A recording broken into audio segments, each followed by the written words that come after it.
Hello, I'm Jenna-Louise Coleman. And I'm Matt Smith. And we want to say thank you, Crave TV, for watching Doctor Who.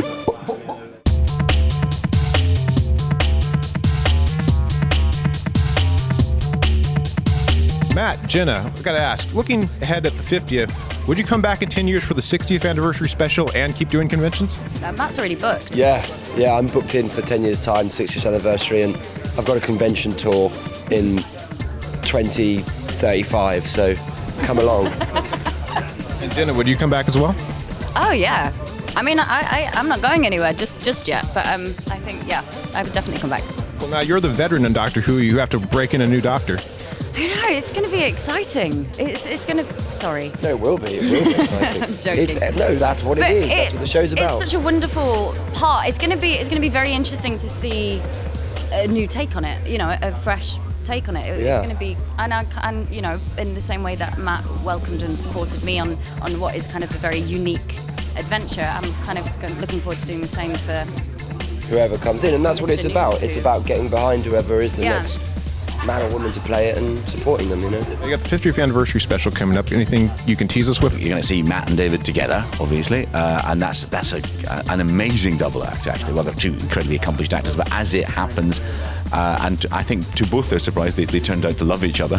They had a great time working together, and their double act is genuinely hilarious because it's two quite highly caffeinated doctors bouncing off each other. And I sort of wrote it in this sort of spiky way, but because they adored each other so much, and because they're two such exuberant doctors, they sort of adore each other. They just love each other. They're so thrilled that there's two of them. You know, they love that the other one is there. You've got actual screen legend John Hurt also being the Doctor. And a whole brand new Doctor for that day. When did you decide to cast John Hurt as the secret reincarnation of the Doctor? Well, it's always been in my mind is that we don't know everything about the Doctor, and I mean we sort of got to a point, especially if you're a fan, you sort of think you've made a list and you've got everything, and then you look at it and think, okay, you think you know everything about the Doctor. What's his name? Who was he married to? Who were his children? Did he have any other grandchildren? What was his job? You know nothing about the Doctor. So occasionally to remind the audience, particularly in a way the fan audience, you know nothing. He could be lying to you. He is so reticent on information, he hasn't introduced himself in 50 years. So I think I had that idea kicking around for a while that you just shock everybody. Just say, this man who's defined by the secrets he keeps has got a big one. If you're going to introduce a new Doctor from his past, it's got to be a screen legend. It's got to be whoever turns around, you got to go, wow, that's amazing that they're the Doctor. It can't just be some bloke. What inspired you to tell Doctor Who an adventure in space and time? Really, I'd sort of grown up with this story of these unlikely people who came together and made this fantastic show. So I wanted to sort of tell that for a broader audience, really. How did you prepare to play both William Hartnell and the first Doctor? The kind of complexities in his nature were what fascinated me through not only through the script, but for me watching the old DVDs was very good in terms of capturing his voice without wanting to make it a cold, dry impersonation, but capture his essence more than anything else. One can only imagine what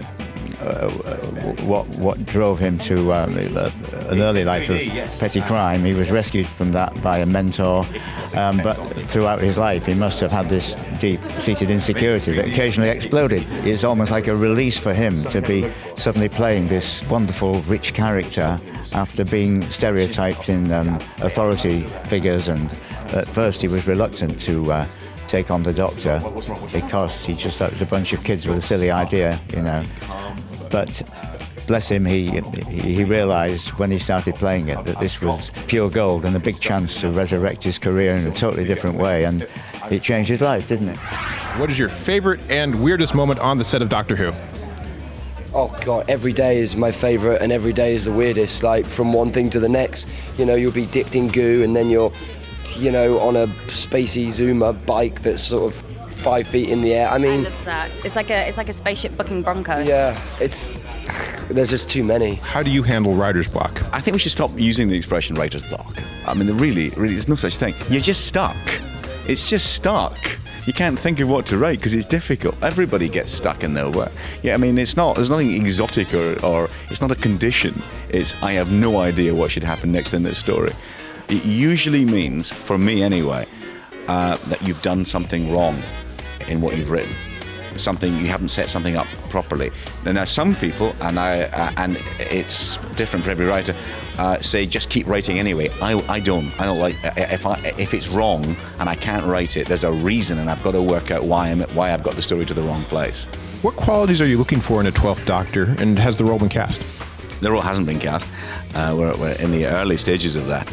I know I keep hearing stories that we've cast it already, but it hasn't. As if we could keep a secret. And what quality? Stardom. It's a star part. It's a star part. That's what it's about. And that actor or actress will define the part. So they have someone who just grabs it and treats it like they own it. It's difficult. It's bittersweet, and it's all sorts of things. But it's what it is, and it's the show. And it regalvanizes it as well. You know, suddenly it goes, wow, who's next? Who's in the hot seat now? Let's learn about this guy and how he is and his past, and it'll be great for the show too. And it's. And I'm excited, you know, it's All right, don't get too excited. I was going to say something nice. Oh, right, okay. I'm excited to see what you do next. Oh, yeah, listen, we all are. At the moment, just currently unemployed.